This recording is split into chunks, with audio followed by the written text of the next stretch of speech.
안녕하세요. 안녕하세요. 파리 촌놈입니다. 오랜만입니다. 한국에 온 지가 벌써 이제 몇 개월 됐는데 요즘 계속 지금 장마라 비가 오고 있고 해서 어디 밖에 나가서 뭘 찍기도 그렇고 계속 그냥 집안에서 제가 영상을 좀 찍고 있습니다. 지난번에도 박물관에 대한 이야기를 좀 찍었는데 뭐 좀 찍다 보니까 그냥 한 30분 훌쩍 넘고 이래가지고 세 편으로 나눠서 이렇게 영상을 올리고 이랬는데 모르겠어요. 오늘도 뭐 이런저런 얘기하면은 한 30분은 넘지 않을까 뭐 이렇게 생각이 되는데 어쨌든 재미가 있어야 될 텐데 재미가 없어도 잘 좀 들어주시기 바라겠습니다. 오늘은 지난번에 이제 박물관 얘기한 거에 이어서 예술가들에 대한 이야기를 이제 몇 가지 좀 해볼까 이렇게 생각을 하고 있습니다. 그래서 파리 하면은 뭐 아무래도 너무나 많은 예술가들이 워낙 뭐 파리라는 도시 자체가 세계적인 예술가들이 많기 때문에 전혀 인정받지 못하고 성공하지 못하고 그냥 없어져 버린 그런 예술가들도 많죠. 제가 그때 몽마르트르에서도 말씀을 드렸지만 전 세계에서 오는 예술가들이 제일 먼저 파리에 오면 찾아가는 곳이 몽마르트 지역이다. 특히 이제 19세기 당시에는 뭐 몽마르트라는 곳이 거의 젊은 예술 천재들의 거기가 이제 뭐 모임터였죠. 아지트였고 그랬기 때문에 엄청나게 많은 예술가들이 모여와요. 그래서 프랑스를 세계적인 예술의 국가, 그러니까 파리라는 도시를 예술의 도시로 만든 것이 이제 19세기 몽마르트르의 화가들이다. 뭐 이렇게 말씀드릴 수 있겠죠. 몽마르트에 뭐 많은 예술가들이 왔다 갔지만 가장 성공했던 화가, 그러니까 가장 살아생전에 이름을 날렸던 화가, 모든 것을 다 누렸던 화가는 뭐니 해도 피카소다. 뭐 이렇게 말씀드릴 수 있겠고, 그에 가장 반대되는 가장 좀 불행하고 좀 불운했던 삶을 살았던 화가는 고호다. 뭐 이렇게 말씀드릴 수 있겠습니다. 그래서 이 두 사람이 가장 좀 대조된 삶을 살았기 때문에 두 사람에 대한 얘기를 많이 하는데, 그러니까 뭐 두 사람 다 프랑스 사람은 아니죠. 그래서 프랑스 사람들도 많이 빛냈지만 프랑스에 와서 살던 외국인들이 빛낸 경우도 더 많다라는 거죠. 그래서 이제 가장 대표적인 사람이 피카소나 고흐나 아니면 뭐 샤갈이나 뭐 이런 사람들이다라고 얘기를 할 수 있겠죠. 그 중에서 이제 오늘은 뭐 간단하게 피카소에 대해서 말씀을 좀 드릴까 합니다. 그래서 피카소는 1881년에 태어납니다. 저는 10월달 생인데 1881년에 스페인의 남쪽의 조그만 이제 항구 도시인 말라갸라고 하는 도시에서 이제 태어나게 되는데, 아버지가 이제 그 동네 미술학교 선생님이었어요. 학교 미술 선생님이었는데, 그러다 보니까 이제 자연스럽게 피카소는 어릴 때부터 그림을 접할 수 있는 그런 환경에서 자라났다라고 얘기를 할 수가 있죠. 그래서 피카소 같은 경우에는 어릴 때부터 그림의 천재였던 사람이에요. 그냥 이렇게 보이면 그냥 그대로 그릴 수 있는 능력을 가지고 있었던 사람이다.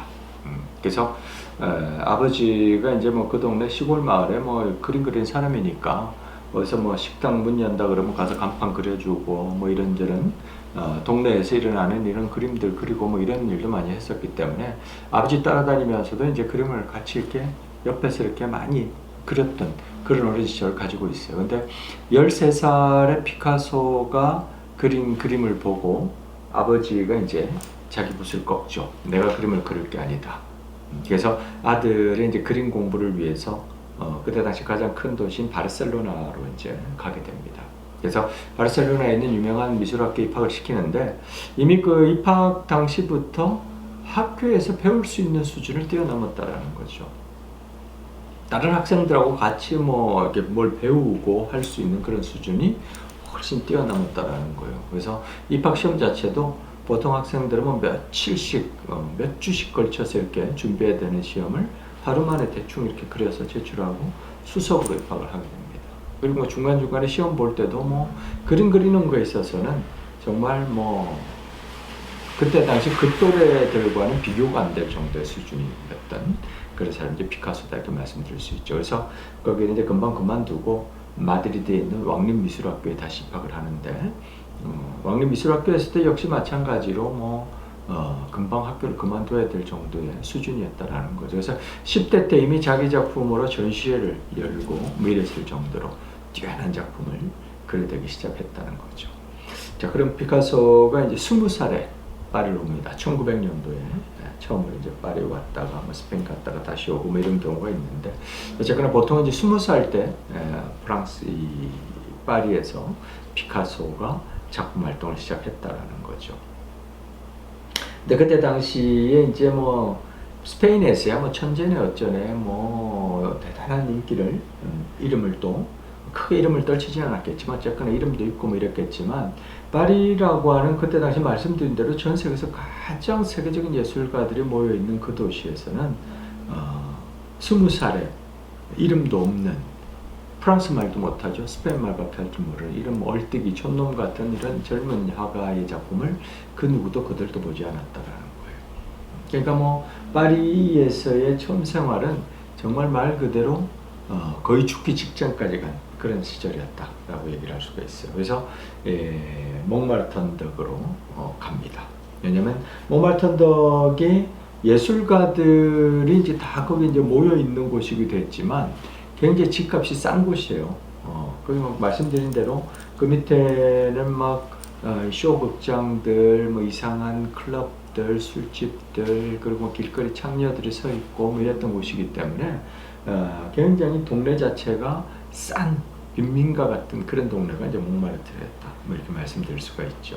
그래서 거기를 찾아가는데 거기 중에서도 가장 집값이 싼 곳이 있었어요. 세탁선이라고 하는 아파트인데 거기 건물 가는 정말 빈민촌의 아파트였죠. 거기는 이제 젊은 예술의 천재들은 거기로 다 모였어요. 집값 싸고 많은 예술가들이 모여 있었기 때문에 거기서 자기 나름들의 모임을 이제 가지고 있었던 곳이죠. 그래서 피카소가 거기를 갑니다. 그래서 집 이름 자체가 이제 세탁선이죠. 말 그대로 빨래하는 배라는 거예요. 옛날 파리를 보면은 수도 사진이 안 좋고 이랬을 때니까 옛날에는 빨래를 다 우리 냇가에 가서 하듯이 세네강에 가서 이렇게 막 한단 말이에요. 근데 강물이 깊고 이러니까 위험하죠. 그래서 그 이제 배를 띄우고 돈을 받고 아줌마들이 배에 타서 빨래를 이렇게 하는 그런 배가 있었어요. 그게 바로 이제 세탁선이라고 하는 배인데, 몽말트언덕에서는 세네강까지 굉장히 멀어요. 그리고 이제 가난한 그 동네에서 돈까지 내고 그 먼 데까지 가서 빨래를 하고 올 일은 없겠죠. 그래서 빨래를 막 쌓아놨다가 오늘같이 이렇게 비가 막 폭우같이 막 쏟아지고 그러는 날이 있어요. 비가 막 오는 날에는 그 이제 이 언덕이니까 이렇게 경사진 곳에 물이 막 흘러내릴 때 거기 모여 앉아가지고 동네 아줌마들 이제 빨래를 하는 그런 곳이었다라는 거예요. 그래서 이제 세탁선이라는 이름을 갖고 있는데, 어쨌거나 그 아파트에는 가난한 사람들이 모여 사는 거예요. 불황자들, 알코올 중독자, 마약하는 사람, 이런저런 도시, 빈민들, 노동자들, 이런 사람들이 이제 하층민들이 주로 이제 모여 사니까 피카소가 이제 거기 살면서 그림을 그리는데, 근데 이제 20대의 초반에 같이 왔던 스페인 친구 중에 까세마스라고 하는 그 친구가 있었어요. 그 친구와 둘이 같이 그림도 하고 이러면서 서로 의지하고 이렇게 했는데, 그 친구가 여자친구가 변심하면서 자살을 하게 됩니다. 여자친구의 가슴에 총을 쏘고 자기 자신은 머리에다 총을 쏴요. 근데 그 여자친구는 다행히 살아났고 그 친구는 머리에 총을 맞고 그 자리에서 바로 즉사하죠. 그러면서 그 친구가 피카소에게 엄청난 큰 영향을 줍니다. 굉장한 시리에 빠지고 그 여자의 변심이 피카소와도 관련이 있다라는 그런 얘기는 있는데, 어쨌거나 그 친구의 죽음을 그림으로 몇 점을 그림으로 이렇게 남기게 되죠. 카세마스의 죽음이라고 하는 아주 유명한 작품을 그리게 되는데, 그때 당시 이제 그런 자기 마음속에 있는 그런 아픔과 어려움, 이런 여러 가지 것들이 색깔로 이제 검푸른, 그러니까 좀 파란색도 밝은 파랑이 아닌 좀 굉장히 어두운 이런 파란색으로 그림을 하기 시작을 해요. 그래서 그때 당시를 이제 피카소의 청색 시대라고 이렇게 얘기를 하죠. 그래서 청색 시대는 모델을 뭐 따로 돈 주고 이렇게 살 형편이 아니었죠. 그렇기 때문에 이제 동네에 일 없이 놀고 있는 그런 동네 사람들, 불황자들 뭐 이런 사람들 뭐 앉혀놓고 그림 그리고 뭐 이랬다라는 거예요. 또 굉장히 뭐 어두운 이런 표정의 사람들을 굉장히 어두운 색감으로 어둡게 이렇게 표현을 했다라는 거예요. 그러니까 사회 하층민들의 굉장히 어두운 그런 모습들을 그림으로 표현한 작품이다. 근데 그때 당시에 그런 이 청색 시대의 그림들이 굉장히 어둡고 사회 뭐 이게 어두운 부분을 그렸지만 그런 작품들이 오늘날에 와서는 가장 피카소의 작품 중에서는 가장 많은 사람들에게 인기를 끌고 있는 그런 작품들이다 라고 얘기할 수가 있죠. 근데 이제 또 하나의 특징은 청색 시대 때 눈먼 사람들을 많이 그려요. 그래서 왜 이렇게 눈먼 사람을 많이 그리냐니까 너무 못 먹고 돈이 없으니까 막 맨날 밥을 굶는 거죠. 물감도 겨우 사서 뭐 파란색 계열을 몇 가지만 사서 며칠을 하니까 너무 굶고 이러면서 이제 병이 걸려요. 영양실조가 오고 뭐 이러면서 내가 이렇게 굶다가 눈이 멀지는 않을까 하는 공포에 휩싸입니다. 그래서 눈먼 자들의 그림을 이렇게 많이 그렸던 그런 청색시대의 모습을 볼 수가 있죠. 그러다가 이제 24살에 동갑내기 여자를 하나 만나죠. 페르난드라고 하는 여자인데 이 여자도 이제 그 동네 가난한 동네에 뭐그 조각가의 모델이면서 부인으로 있다가 이혼하고 어렵게 살아가던 여자죠. 그러니까 이 같은 이제 뭐 가난한 돈도 없고 뭐 이런 형편에 두 사람이 같이 산다고 경제적으로 나아지지 않았지만 남자가 이제 여자를 만나면서 심적으로 굉장히 안정을 찾고 생활에 안정을 찾기 시작해요. 그래서 몸도 점점 좋아지고 그러면서 이제 그림의 색깔이 바뀝니다. 장밋빛 시대로 가는 거예요. 보다 밝고 화사한 붉은색 계열의 그림을 그리기 시작한다는 거죠. 그때부터 이제 그림이 조금 팔려나가기 시작할 때이기도 하고 그래서 훨씬 삶이 나아지기 시작하는 그런 시기가 장밋빛 시대다 이렇게 말씀드릴 수가 있는데 그때는 서커스에 미쳐 있을 때예요. 돈이 생기면 밥을 안 사 먹고 서커스를 보러 가서 그 막 이 광대들이 놀고 뭐 묘기하고 이런 거를 막 보고 박수 치고 웃고 뭐 이러면서 스트레스를 없애고 이제 왔던 거죠. 그래서 그때 당시 장밋 시대의 주된 모델들은 이제 서커스 단원들이 많아요. 서커스 단원들이 무대 위에서 화려한 조명 속에서 이렇게 막 공연하고 뭐 이런 모습이 아니고 공연이 다 끝나고 너무나 힘들어 지쳐 있는 모습. 그러니까 서커스라는 것 자체가 요즘도 그렇지만 굉장히 그 육체적인 노동이죠. 그리고 형편이 안 좋아요. 서커스가 뭐 돈을 벌 때도 있겠지만 거의 못 벌기 때문에 그 뭐 단원들 간에 뭐 돈이 별로 없죠. 그러니까 굉장히 힘들어하는 그런 단원들의 모습을 뒷모습을 그리는 거죠. 그래서 청색 시대나 장밋 시대나 그 색깔은 조금 달라졌지만 20대 초반에 너무나 힘들었던 피카소의 어떤 삶을 표현했던 그런 작품들이다. 그래서 피카소의 예술 작품들 중에서는 가장 좀 어떻게 보면은 진솔하고 솔직했던 그런 모습들을 그렸던 그런 작품들이다 해서 요즘엔 더 인기가 있는 그런 모습들이죠. 그리고 이제 그 세탁선에 있으면서 27살에 어마어마한 대작을 하나 그리게 됩니다. 20세기에 가장 큰 획을 걷던 그런 작품 중에 하나다라고 얘기를 할 수가 있겠죠. 그래서 그때 당시 이제 그 세탁선에는 뭐 모딜리안이라든지 뭐 이런 화가들도 살았지만 시인들이 많이 살았어요. 우리에게는 그 유명한 미라보다리 아래 세네강은 흐르고 우리의 사랑도 흘러간다 뭐 이렇게 시작하는 미라보다리의 사랑이라는 시를 쓴 아폴리네르라고 하는 시인이라든지 막스 제이콥 같은 이런 시인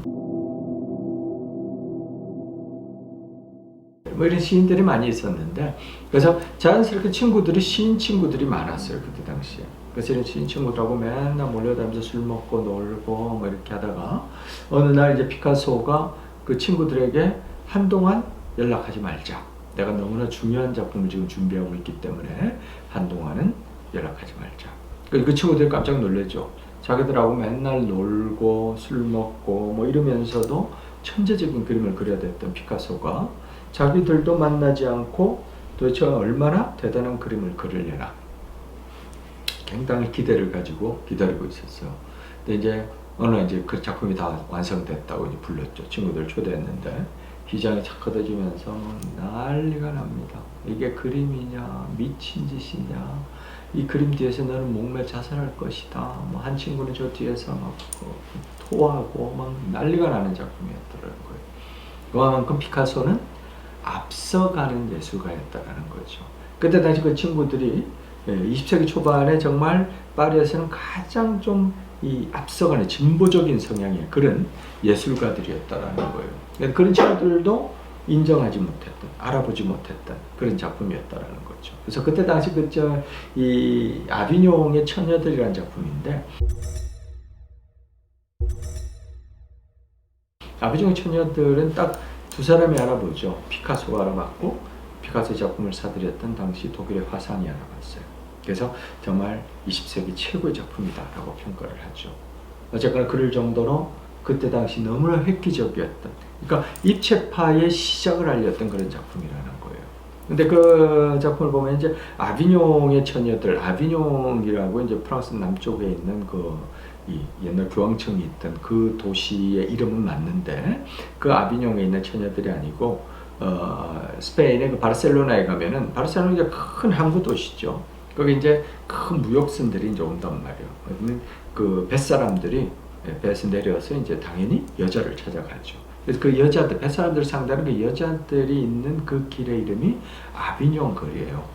길 이름이 이제 아비뇽이었다라는 거죠. 왜 그 길 이름인지 잘 모르지만 어쨌거나 거기에 있는 그 창녀들, 그 여자들을 모델로 해서, 주제로 해서 이제 그림을 그린 것이 이제 아비뇽의 처녀들이라는 거예요. 그래서 여자들이 막 회개하게 이렇게 막 서 있죠. 근데 뭐 몸이라든지 모든 것이 다 분해되고 다시 합쳐지는 이런 이 큐비즘, 입체파의 시작이 되기도 하는데, 얼굴들을 보면은 그때 당시 20세기 초반의 유럽은 아프리카 예술에 굉장히 많은 관심을 가질 때예요. 그래서 아프리카의 그 목각 인형들을 주로 이제 보는 그런 모습들. 그러니까 이 아비뇽의 처녀들 자체에서도 그런 아프리카 토인들의 어떤 목각 인형의 그런 모습을 하고 있는 여인들의 모습을 볼 수가 있다라는 거죠.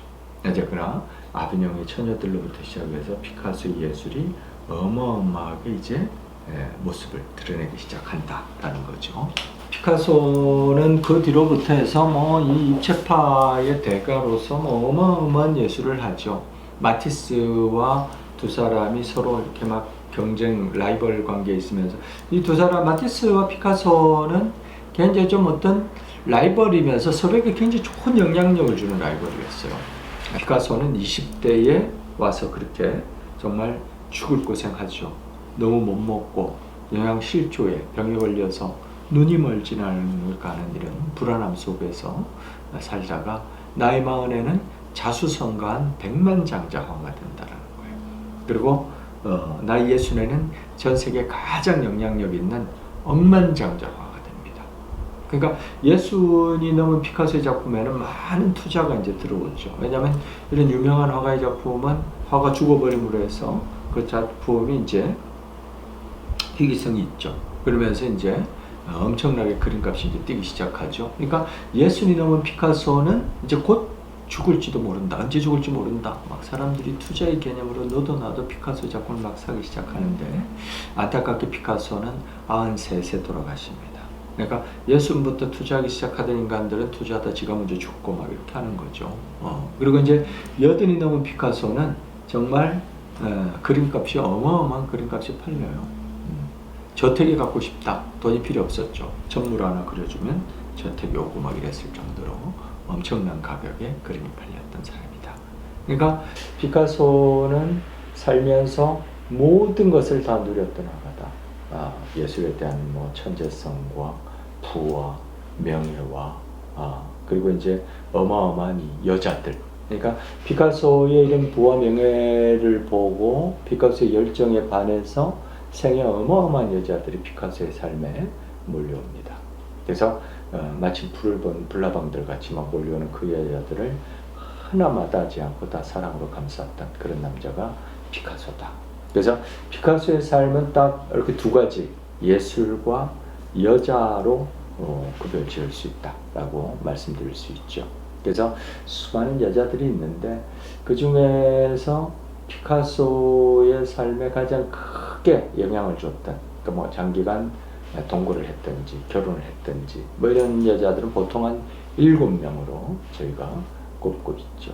그래서 그 7명의 여자들과의 뭐 이런 이야기들이 굉장히 뭐 재미난 이야기들이 많은데, 그거는 제가 다음 시간에 한번 피카소의 여자들에 대해서 말씀을 한번 드리도록 그렇게 하겠습니다. 무슨 소리 하냐고. 피카소는, 나는 아직도 피카소를 사랑하고 나는 아직도 피카소를 존경한다. 피카소는 보통 남자들이 100년을 쏟아부을 사랑을 단 1년 만에 쏟아부는 남자다, 이런 거죠. 나는 당신을 어제보다 더, 내일보단 덜 오늘 사